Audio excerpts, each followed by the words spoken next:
Ebusiafo edini yesai eno ane so TVGH edini so TVGH ebusiafo so nya subscribe channel no subscribe no like no comment no share dia ma afoforo so nya bi edai ahwe an mo so fuko kolas kamia me ni an ene o manhia an ye wo kotokofie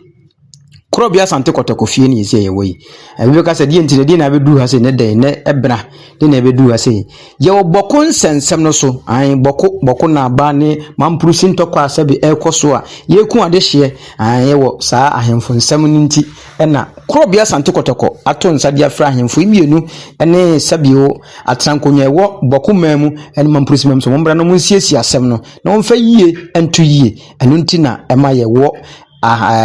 manhia kotokofie enne edai abusua ya bedu ha so security ya tight pa mi hu bi kura sada security ya tight just aprosifo an we be kan se mabe we be kan aprosifo nyina wa ha sojafo military just anti robbery ho just security person for there omunyina ompanimfo nyina so wa ha se abe wura insa just security na bambo no hana no tene ye ma obi nwuram wo media person ma nwuram se wo na wo report ma hwan so report ma nyankopon kura ma nwuram sa pepepe anti no mpanimfo ama ya so ate se ensem bi a otumfo no meka nye bibie no se pia bonten ayemfo nsem no nye bibie no se pia bonten sabe omo ye mpanimfo na osovo na bibia to ere atwa enu nti no won pese media person bia be because yenia ye titi etwa ade de abaya amama hwebi yenia do meko yenia besa do mamba ye be kan nsem ne wo de enim nyina de a kire mo amoso mu de akire ama sabe ne besi ne bia nye papa nti na on pese media fo bia be wura mu no ya nti wo hwe nyina egu abonten pepe enti abusuafo to bo ase ne hwe video ni mu emu nsem no sabe video ni nwa enoso bia asoso no kakra nya de maam no emra wo be wura mu batches no mo de ba first batch ba na okọ na second batch so aba nyama ya adom a wo de nam yensa na wo de siesie asemi eye ene bradai na ukuada na ya wada na final day a wo de judgment in meden ede be ba betuja se eye boko na aba na etnaso man ye anase mamprusi hene na transman ye nti abusua transiri na ehwe emfoni kakra ye nyade ma o manhia fie an kotokofie no na hwe ne ekoso emra ye wo manhia na ye hu se second batch ne baaye no enipa dom bi edi akire baaye se na boko na aba hene pona mu na wote kai mu aje so wo bana na wo wie ne de ya wo kro na chitafo ne man na no nyina begu manhia fie wo se twa wo nya sam ketua ene ya mama nwura so security fo ne tight obi nwuram ene mu gira bonton twenye ene interviews kokokos kakra ema mo kan mo de mo so pe peace asomdwe na ye pe ye nyina ye pe peace sebe yo ye nuanom ne sebe mamprusi ni ye nuane boko ni omuso nuane asanteni ene bunoni ene mfanteni ye nyina ye baako peace ene ye hwehwe asomdwe ene ye hwehwe enti ye besere adofo se ye nyina ye mfa mpaibo entai kotokohinachi emfa ntai ye ahemfo imiensa mienu ne kotokohinachi na onsiesi asem no mayie entoyie na asomdwe mra oman Ghana mu ne wo asomdwe a wo ade de mesere adofo nyina no abusua mo so ko kwalaska mo ko so mo so TVGH sem diga ka nya subscribe channel na like na comment na share fama afoforo so nya bieden enhwe edini e ba ko pe ko kwalaska abusua ko so ne hwe ne betofo bia wo dwumadie mu bia ne ke de besomo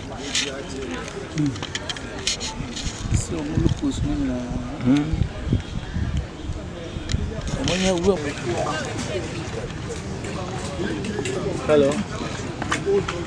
Yes. I'm okay.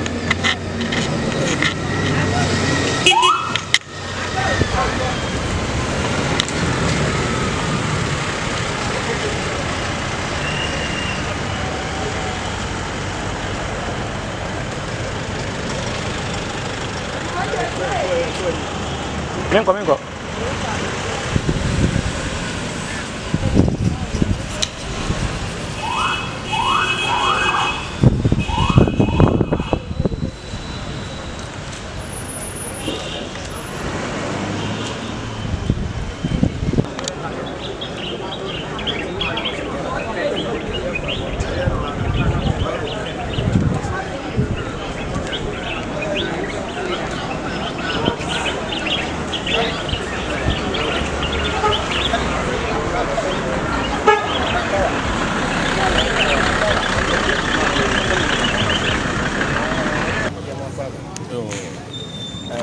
Good afternoon to you all. Ndidi akomnaba Abubakar Sule. Me Filiboko, me Yaboko this year. Na ene ewia ya yeba ha yeba na asumdiem yeba na asumdie nsan aha na yeba ye no yanim se otumfuo otikokko so obe ka enukure because ene ya yeba ha se no yeba se omondi nukure emma boku man na asumdie etimi embla oman ne mu because wa ye bi pen watimi ayedagon esiesie dagon asem no de yanim se ye wo hope se boku de no so obetimi asiesie yentem ama boku asanya ne ntomapa afra because tete no first pa no na boku ye kura ukwa business ekuafo ye omojima omo ye omo ekuafo ene ayidwadefo na omo nyina bom mampursifo no kusasefo mo sefo ene ekuo hudu a na ewo boku nyina na yina edidwa ebom ene boku ukwa boku ayete se eye ghost town enti se kane no nti enen ye ba ha se no ye ba se otumfuo osai tutu obeni de nukure ema bokufuo anya asumdie na boku yufu no so no aya jima etimi aye ema obia ensa akona nu. Okay, more tribe biedin sesi ano ekoba se ekoma wo ana nkwa amawo a mo gina sa asubwe na mo hwehwe asumdie na ye hwehwe na ye wo hope se ye asumdie beba so asemi ba montene so na akoye se yewura beka yewura nka mote se santehene de na no tu mu se obefre siesia ma asumdue aba no wa wo mu de na ba otirim meti se otumfuo de no ho aba asem no mu no from that time no ena me hu se nyame ya adoma bokufuo ebesa aya hope biom boku ebesa aya asumdue because ena medical kan se waye bi pan no obetimi aye mayeni nkomodom a abai moafade nyina kire enansom firi mamamre ho yenhwa hanso ye kumase anase asantememu na de otikokko so otikra ne bara nguma so tumfo seitu ene asante ehene na munyina mo aba emom se ya amamo ankom je se mo twa mo abontene de besie no mbaba ababo amane ya kire mo bibisa na mo twa ayi ohun edoma ewo hase nyina no twen se nyame adoma eno asem no ede esumdie beba nti so ye nyina wo hase twen de otumfuo ebeka no nti ye nyina so de ombeka no ye besom so ekuo ne ye mienu ba ko de kan aba ena mo nso mo aba mo de mo asem de dom na aba pa mo do so nti ana mo de mo beta mo mpanimfo a yewura ne atenakonwa ne wo mo beka asem yachi Osha kusase for the ye doso because Osha ye kusase mine no ye wo districts ensia e wo MPs ensia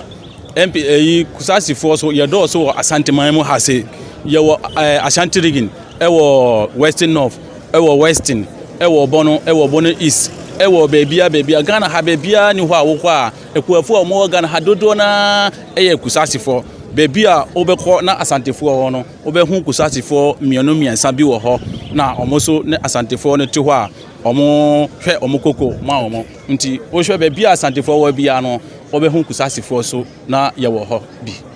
Okay, na nano matena si de yenye nto ato api mame na wase akwanya wo de ama me ye da wase pa misome da se pa abusia nyansapo kasa fo ni so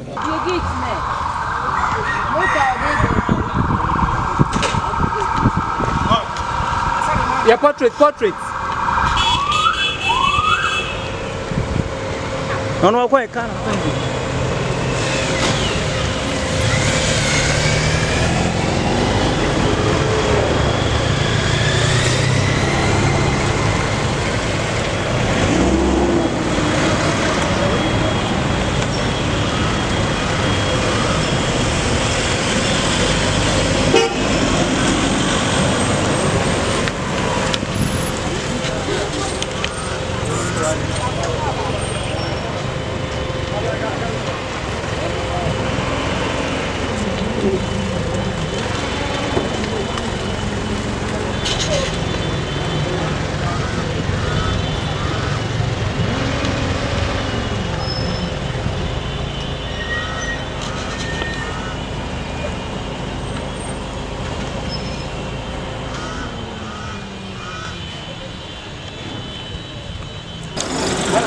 Yo abusuafo eye wo hwe ene security se anya asem keto o menhia nya asem keto akura ene security ne doso papa na ye nuanom gusase ne mu nyina ba beboa be supporto ama opemso ade bibia aye ne kwan pepe security ne nye easy kura na security tight o menhia ha security tight pa wo hwa ha se obia kwa obia nwuram abobaria wo mekome suit abobaria honom ha ya abobaria oni mu honom pepe asojafo aye hanyina ma anti road before omunyina aye hama ya chese ye makwan ama obia nwuram ha se ha te so hwe gate na no nipa domo egu honye nipa ketwa nipa domo egu honye nipa ketwa kra pa domo egu gate na no the soldier for and police force mu bie nwuram nipa bie nwura apart from panimfo na ene omo esi ehene no omo panimfo no kwa ene omo no opemso kwa akodi nkomo apart from no obie ne ho be nwuram ho no senia opemso nhye wode ato wono no kuru akasa pepepe nto hwa enyina wa abanten ene media person ko ya mo ye nwuram media phone nyina mo obie nwuram esi opia mra bonten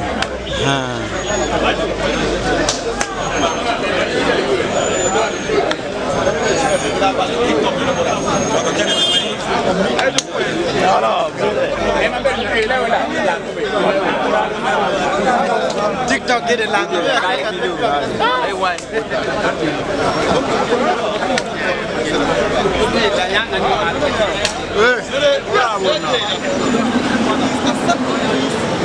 For our development he's accepting peace for the killings, the unnecessary killings to stop. He's accepting peace for the growth of Kosam. In fact, we are in the central region here, and we have so many different tribes here. It is for the development of Asantuma. We can't chase anybody from Kosam. We don't chase anybody from Kosam. We are accommodating everybody to come. In fact, come with peace. Come with peace. Kosa will never touch anybody when you are doing what is necessary. In fact, the Zuguran himself is a peace-loving king. Zuguran is 42 years on the scale. 42 years. Imagine. By then I was not born. You understand? So imagine 42 years on the scale and just 4 years ago. Yes, 2020. Well, 2 years ago. 2 years ago, somebody just rise and they want to come and overtake the case. It can't work. Thank you very much. So, we wish you all the best. Thank you. Thank you. All right. And you know it's going to be very peaceful. All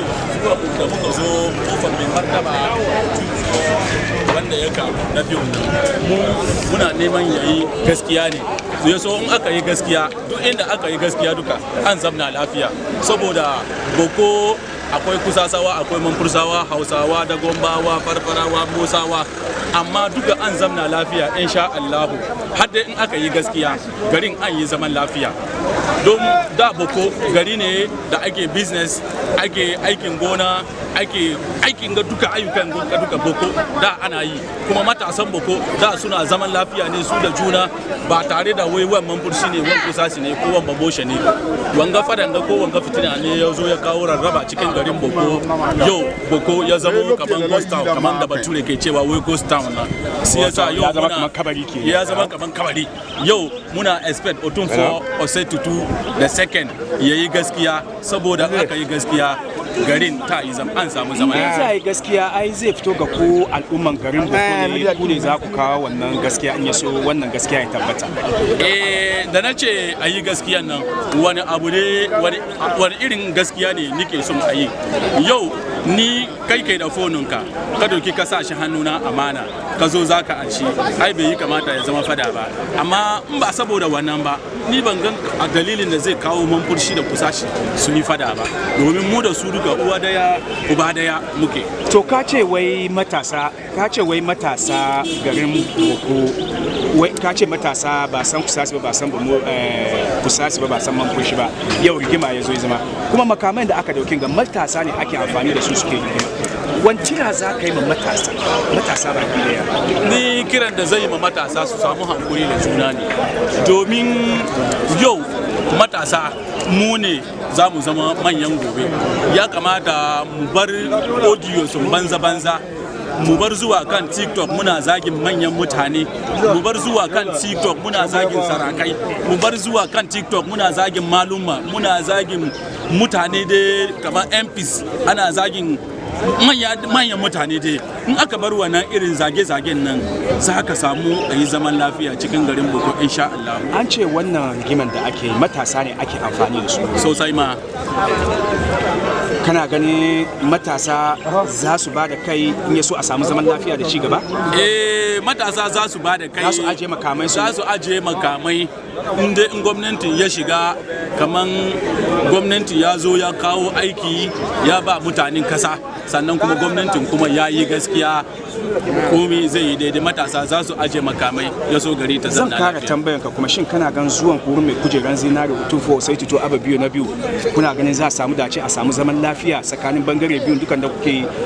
ba gudu ga maciji da juna? Ni dai ina da yakini za mu samu wannan abun da muke nema nan, domin an taba yi kuma a dade ana yi ce kuma da gaskiya. Domin in ka duba dalilin da yasa na ce zai iya yin nan, ya yi na daban,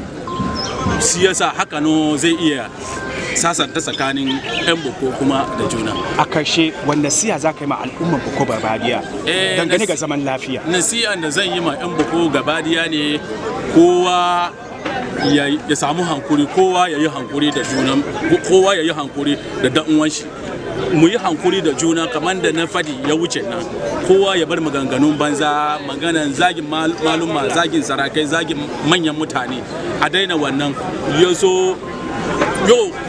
matasan Boko abinda ya zama muna matsalar mu ne talauci ne da abinda ya kamata mu yi fada kai, ba mu da junanmu kuma mu rika makamai kuma muna kashe-kashe kuma mu duka mu iri guda ne. Siyasa ina ba mutanen Boko duka kowa ya yi hankuri, ya respect da uwan shi, kar bamoci ya ce ma ai wan kusashi ne, kar man burse ya ce ai harkan shi ai kusashi ne, kar kusashi kuma ya ce wai ai wan man kursi ne. Kaga aka yi haka nan dole an samu. Ka ce da ku duka kuna zaman lafiya ne, wannan shaitanci ne ya zo ya kawo ake da kura da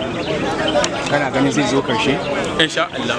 Har dai abubuwan gada na lissafan ga aka yi shi za a kawo zaman lafiya kuma an kawo karshen abu. Otunfo kun yarda cewa zai iya sasanta ku? Zai iya yi don ya taba yi. Ko amince da dukkan abin da zai tattauna kai, in ya je bangaren ka in bai je bangaren ka ba za ka amince da shi? Insha Allah za mu amince, domin mu san kaman dole ya zo bangaren mu, saboda mu ke da kasa. In bai zo bangaren ka ba fa? Na san ya zo bangare. In bai zo bangaren ka ba? Ya zo. In bai zo bangaren ka ba fa? To muna da yakini kamar duk irin maganar da za a yi yau kofan gidan Otunfo ga insha Allah zai kawo karshe ko zai magance matsalar da ake fuskanta a garin Boko. Mun gode kwarai da samu da tattaunawa da muka yi da kai, ka abin nan ka faɗi muna naka abin da ke zuciyarka, amma fatan mu ne duka tunda mu duka mutanen tudu ne, fatan mu ne Allah kawo zaman lafiya, don mafi yawancin mutanen Boko musulmai ne. Musulmi kuma in an ce a zo a tattauna na samun zaman lafiya, kada ka kiya neman zaman lafiya, Allah mana sinima wanda bai so zaman lafiya yana neman zaman lafiya. Mun gode kwarai. Yanda yanayi yake kenan a fadan nan na Otunfo sai Tito Aba biyu na biyu. Al'umma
Bokuna ba no no.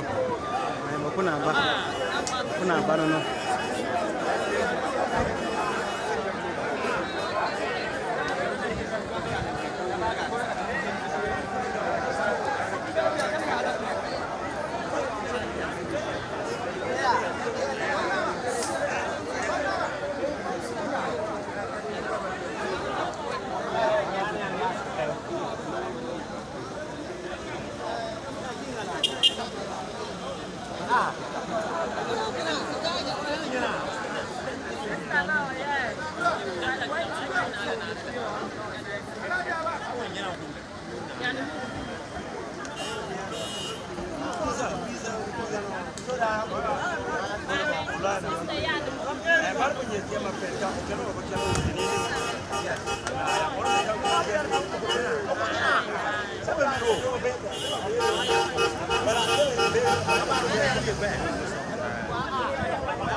Yo abusuafo mo hwe ne yekoso ya ye boko na ba abusua ne wo mo ne nyina ne ba second batch wo ba ye no na wo hwe ni gisem bia ba ho mo bia ante ase woni agi ase se wo dwuhwa ante ase ye de ye hwe final verdict ne be hu ne ba busie na abusua ngo so mo hwe so TV woni pade ba. So thank you for watching the video. Thank you for subscribing to my channel. And thank you to those who are about to subscribe to the channel. Please subscribe to the channel and share and like the videos that I give you.